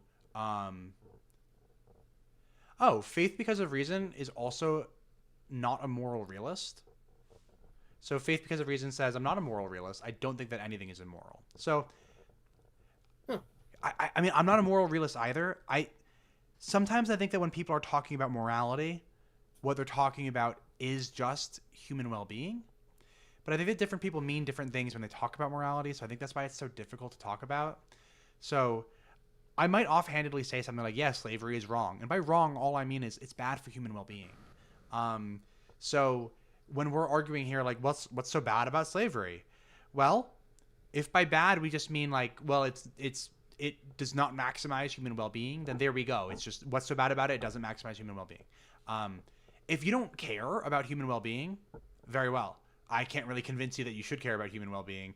I just don't really want to build a society with you, and I would prefer it if you left me alone. You know what I mean? So, yeah. That's kind of my 2 cents about morality right there. So I think that the whole thing about morality there is, so saying something is bad doesn't make it stance independently immoral. So I agree. It depends on what you mean by bad. But I also don't think that there are stance independent moral facts. So, like, saying that something is bad doesn't make it stance independently immoral. I just don't think that anything is stance independently immoral or stance independently moral, because I don't know what those words mean. I don't know what moral and immoral means. To some people, it just means maximize human well-being. And if that's the case, then yes, there are stance independent facts about what maximizes and what does not maximize human well-being. So then I might disagree with you. It all depends on what you mean by that word moral and immoral. Those words are super weird and tricky, and I hate talking about this because nobody's on the same page. Yeah, I like Rosemary's comment there. I mean, that's frankly, I that's the, as an atheist, right? Like, that's kind of my approach to morality is, like, all right, if I don't want it done to me, I'm not gonna do it to other people, and that seems to work pretty well. And in fact, like, and this is one of the things that if I get to do the talk with the Kolbe Center, I'll probably bring up, right, is this there's always this idea that Christians tend to bring forth that if you're an atheist, you have no basis for morality, therefore what stops you from doing anything you want? What stops you from raping and killing?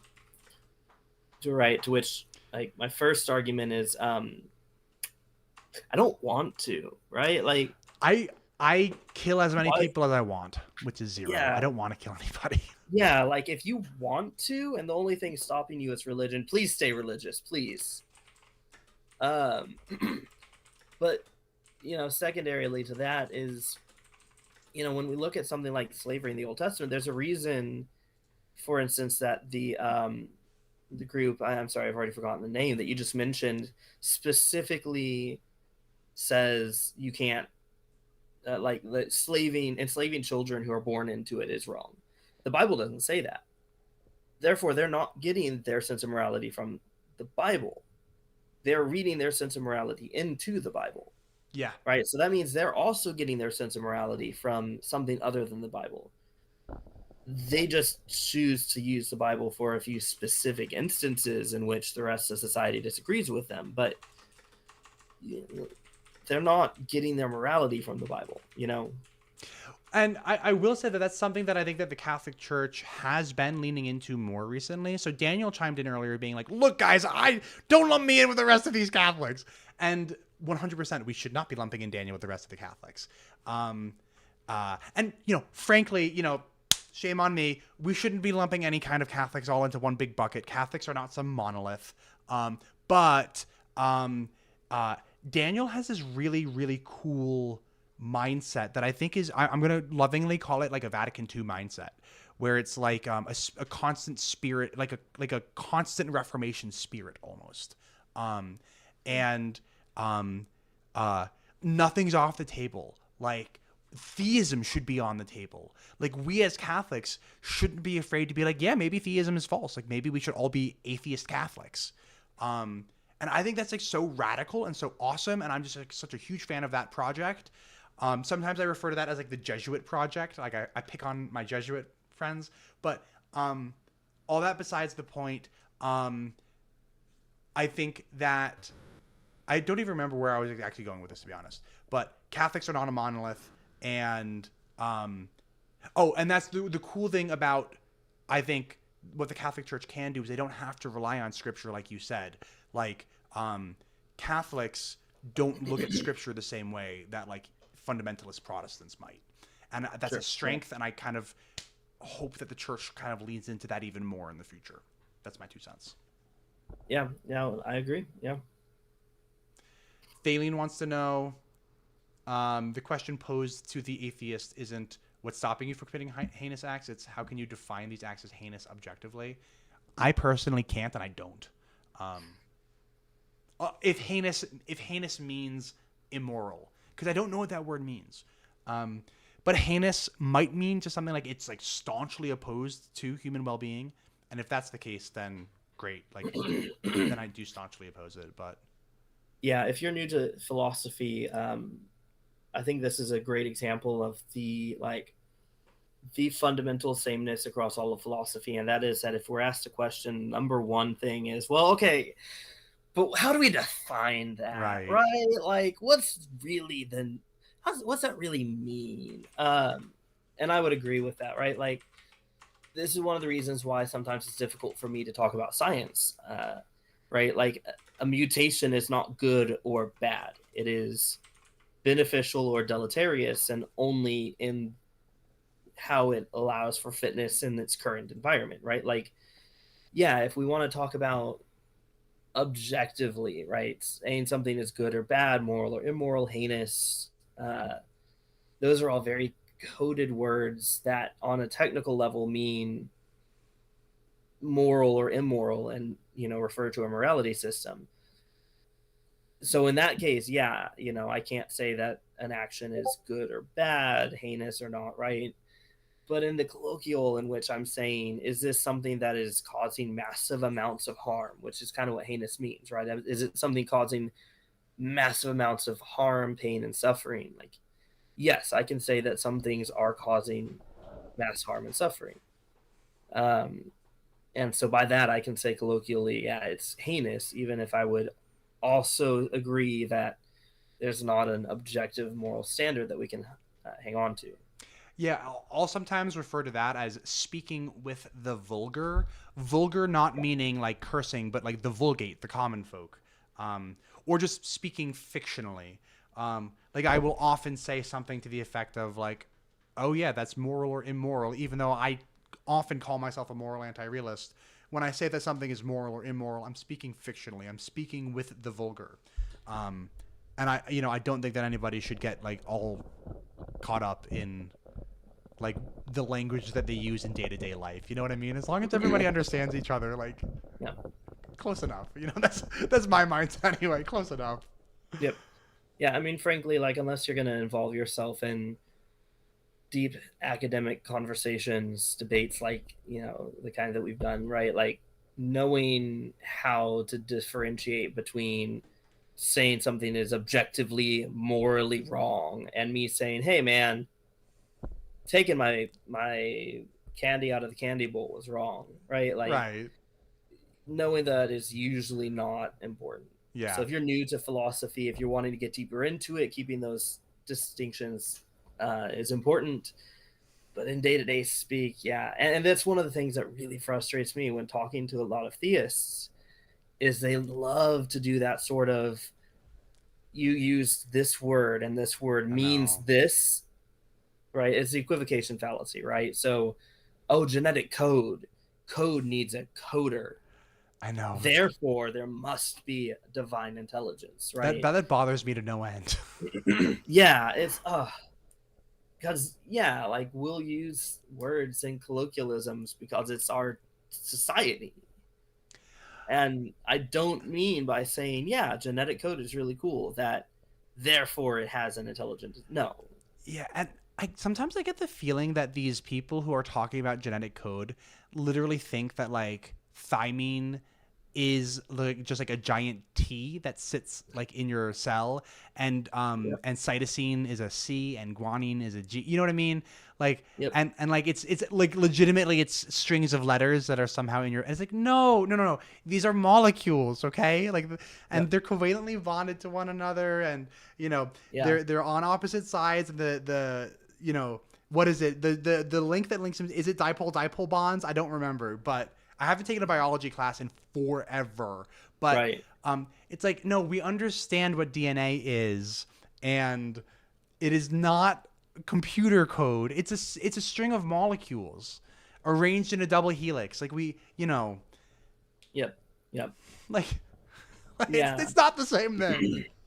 Yeah, in the video I have, in the response that I have on my channel right now, I use words to demonstrate, right? Like, all right, if you want to get into the like code and mutations and all of that as an author thing, like, sure, like I lean into it a little and demonstrate that, look, even if we want to use your illustration, right, of this being like code, then of the code being like letters and actual words, still doesn't make sense, still doesn't work. If I still replace this letter with this letter, I make a new word and new information, right? Like, but and you get that so much with so many things, right? If I try and call the world a creation, it must have a creator. If I try to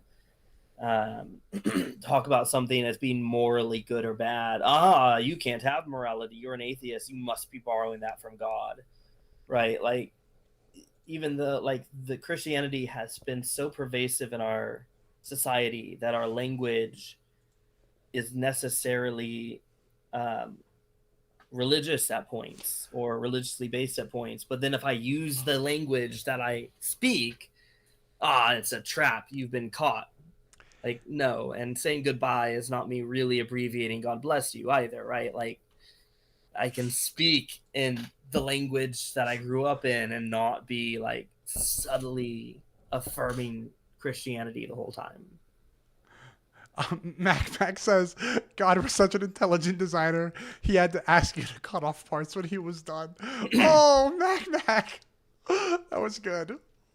And not just parts, like, why that part? Like, why that? I don't know.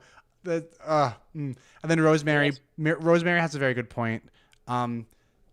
Cats are actually gods, all of them. And so, boom, checkmate atheists. I've got 4 gods living in my house. So, checkmate. Good one. GG. Rosemary, I'm convinced I convert. Send me the details of my, like, new religion. We've been going for, me and you alone have been going for like almost like an hour and a half at this point, I think. I don't want to cut you off midstream. I've got like the perennial last question is always like, what do you got going on next and where can we find you? But before I ask you the forever last question, was there anything else that you wanted to add? I loved chatting about all of the Kolbe Center stuff. Yeah, When I saw those debates, I was like, no way. I like dropped what I was doing to watch them. absolutely. Goodness. I mean, I've really enjoyed the scattered rabbit trail nature of this, right? Like, That's my it's channel. great. Yeah. It's how my mind works, so it's just so natural. I have But videos. I do videos where like I'm actually like I have a script and I yeah, follow them in 15, 20 minutes where it's not live, pre-recorded. If I'm live though, the conversation is going to go where the conversation goes. You know what I mean? right. When I'm live, forget about it. No, and I love it. I'm all for it. The one disadvantage to that though is I know if I bring up a topic, it will be another hour and a half. Oh, I know. I know. So We can do it though. We can if you wanted to start another topic, I will promise not to interrupt and we can see if we can get through like a whole thing in like 10 minutes or something if you wanted to. Or we could just do this another time. We could, I would be much more inclined to do it another time. Let's do that. Okay. That way we don't have to try and hold ourselves to I like brevity. that better. And that leads me to the forever last question. What's new with you? What are you working on next? And where can we find you? Yeah, so new with me. So I am in the process of trying to start a YouTube channel myself. I have a channel that has a video on it. It will have debates on it, and I wanted to be able to live stream soon. I am in the process of trying to save up for a new microphone because, as y'all can tell, this isn't the best. You sound fine. Honestly, you sound fine to me. So. I appreciate that. I don't when I listen to myself, but and a new camera would be great. Same. Ran into some issues with earning capacity, but that's we'll figure that out. Other than that, it's like most of what I've been doing has been same old, other than jumping topic to topic, right? Like my next topic for the debate is justice, and so I'll be putting that together and seeing what happens. So otherwise, not a whole lot new. Where you can find me, I do have a YouTube channel. My tag specifically, excuse me, my tag is Magister Kyer, right? I'm gonna grab that and I'm gonna put it in the link to this video. Perfect. So it's Magister, the Latin word for teacher. Yes. What was the next one? Kyer, K-Y. Oh, just Magister Kyer. Yep. Teacher Kyer. Oh, and you're that's perfect. Yep. I have, I used to be a teacher, and so I've got students who, if they want to look me up, that's easy. That's what they called me in class.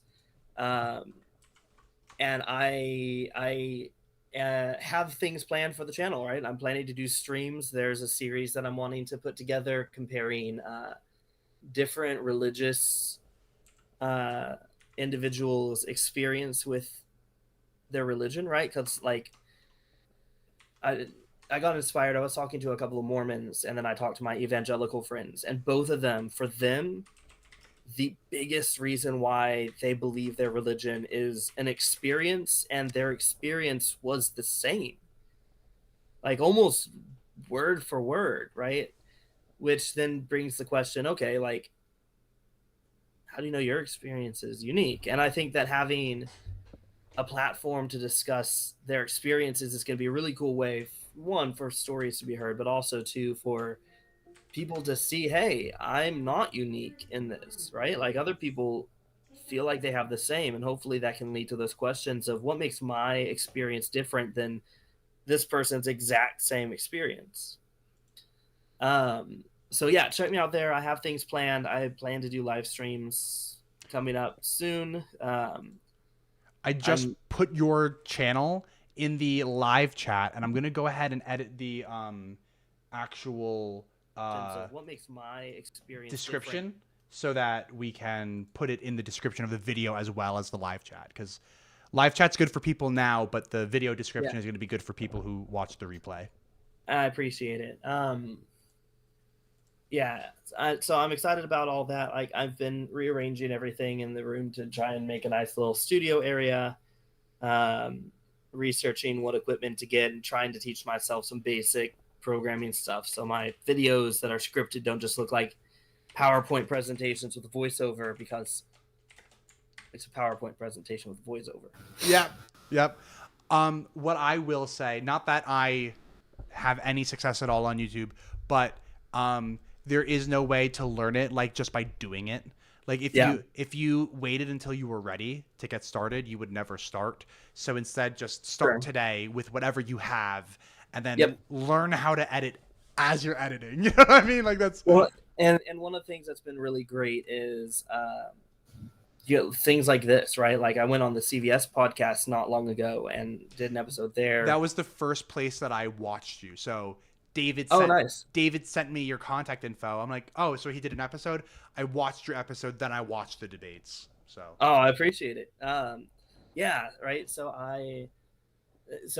doing the debates, doing these streams is certainly helpful with getting some of that like confidence and learning a few things here and there. But yeah, so look out for those.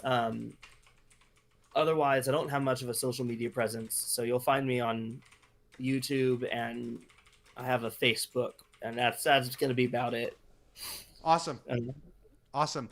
Well, I just subscribed to your channel. I think Mac said he was going to go subscribe, so hopefully we got you a couple subscribers today.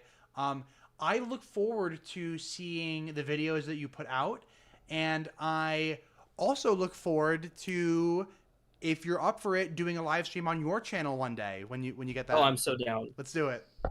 Yeah, right. No, it's conveniently with these things, right? Like I have people who are my first in line for when I start doing streams, because I've already appeared on y'all's channel. Y'all can help me with getting it set up on mine, and there we go. It's all about networking. Yep. Brenden, this was awesome. Thank you for coming on the show. I loved all the tea about the Kolbe Center. That was a lot of fun. And I'm gonna send you the article that I wrote up a year and a half ago or whatever. Pick it apart. Tell me what you think about it, because I went hard on it. So I want you to really lay into it and let me know if I'm up to You're the master of debating Kolbe Center. I'm the Padawan. So. Oh, absolutely. I appreciate it. Depending on how the email conversations between you and I go, there might be a video uploaded soon with the full story as well that y'all can look out for. Ooh. Rosemary, you might find that one fun. I think Rosemary would find it fun. Rosemary said that this was unexpected fun for a Wednesday. I agree. This was a lot of fun for a Wednesday. Absolutely. Awesome. No, it's been a pleasure. I look forward to talking to you again. I definitely am down for coming back, and I'll definitely be having you on my channel. So looking forward to it. Yeah, all right. Great. Thanks, man. Absolutely. Appreciate you. And